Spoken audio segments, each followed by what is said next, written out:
Magandang umaga po sa ating lahat. Ina-acknowledge po natin ang presensya po ng ating mahal na mayor. Ano po?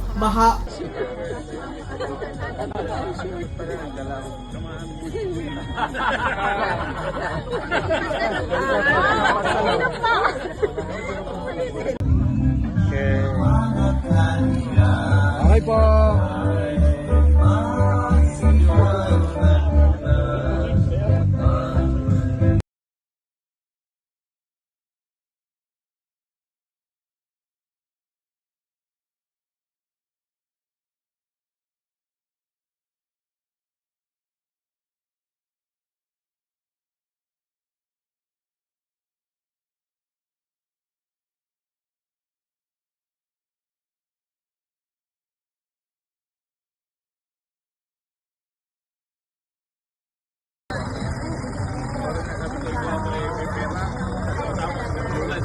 Magandang umaga po sa ating lahat. May available po tayong kaping barako at pandesal po dito sa alam.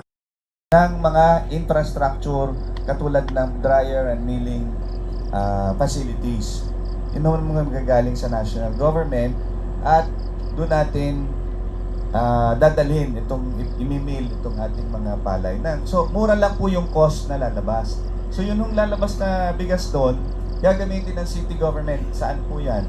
Gagamitin natin yan sa pagka may calamity, ibibigay po natin sa tao, or pag dumami yung production natin, na target natin, may ibenta pa natin ng mura sa mga taga-lungsod ng Batangas. So, tayo lang po mga kagawa niyan.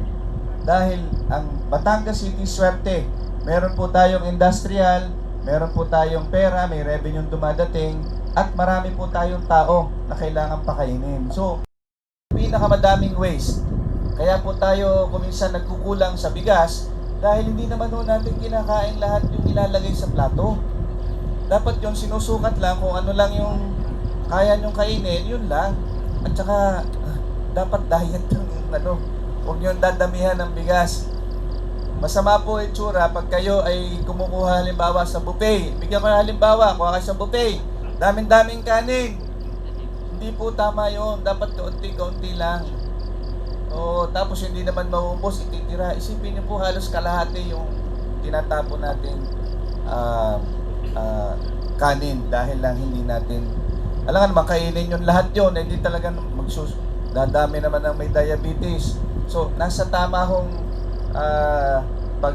pagkuha ng pagkain. So, wala ho dapat nasasayang. So, marami pa ho tayong kailangan malaman at natutuwa ako nandito yung mga ibang pangulo kasi